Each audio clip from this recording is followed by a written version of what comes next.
ঘৰ আছে না নাই? ঘৰ আছে না নাই? চৰকাৰৰ ফালৰ পৰা ঘৰ দিয়া নাই?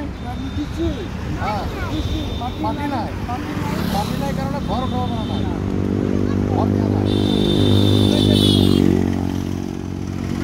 পৰিয়াল আপোনাৰ? এতিয়া আজি গৈছিল ক'ত? বাজাৰত গৈছিল? এইবিলাক কি?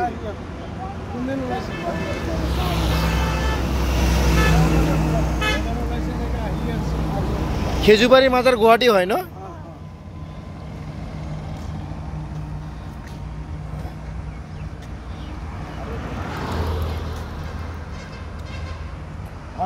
কিবা এটা ধানৰ টোপোলা মোৰ বন্ধু ওৱেচি নামৰ পেজৰ পৰা তেওঁ নিজে মানে অলপ ধানৰ টোপোলা আগবঢ়াইছে আৰু এই আজি যে মোৰ বন্ধু চাইদুৰ ৰহমানে যি ধানৰ টোপোলা আগবঢ়াইছে এই দুখীয়া পৰিয়ালটোৱে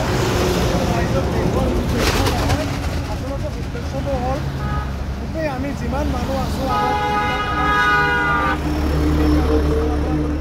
সমস্যা আছে সকলোৱে মিলিজুলি এনেকুৱা ফেমিলিক দান কৰক এইটোৱে উদ্দেশ্য মানে।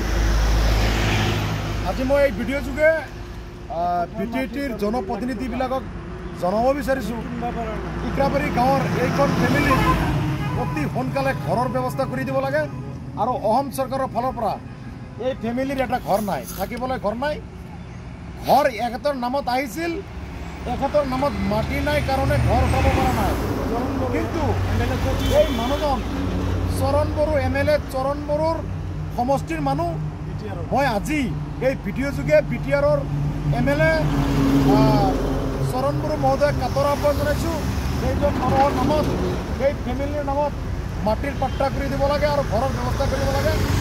আজি চাওক এই ভিডিঅ' যোগে মোৰ সামাজিক মাধ্যমৰ বন্ধুসকলক কাতৰ আহ্বান জনাওঁ, আপোনালোকে ক'ব যে আপোনালোকে দান কৰিছে, কিবা বৰঙণি আগবঢ়াইছে ভিডিঅ' যোগে।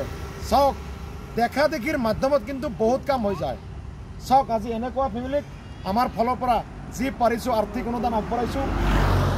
আজি মই এই ভিডিঅ' যোগে আপোনালোকক কাতৰ আহ্বান জনাইছোঁ, এনেকুৱা ধৰণৰ ফেমিলিক আপোনালোকে সহায় সহযোগ কৰক। চাওক ঘৰ বাৰী একোৱে নাই, এই দুটা ভেন গাড়ীতে গোটেই ফেমিলি দিনে ৰাতিয়ে ইয়াতে থকা লোৱা খোৱা ৰাস্তা ঘাটে তাতে কৰে। আজি 3 দিন হ'ল গুৱাহাটীৰ পৰা এনেকৈ ফেমিলি আহিব, কিমান কষ্ট কৰি আছে। তো BJTৰ MLA চৰণ বড়ো মহোদয় আপোনাক কাতৰ আহ্বান জনাইছোঁ, ইক্ৰাবাৰী গাঁৱৰ এই ফেমিলিৰ এইজন মানুহৰ আপোনাৰ নাম কি? এই আমজাদ আলী ভাইৰ নামত অলপ মাটিৰ পাট্টা কৰি দিব লাগে আৰু এটা ঘৰৰ ব্যৱস্থা কৰি দিব লাগে। এয়াই আপোনালৈ কাতৰ আহ্বান।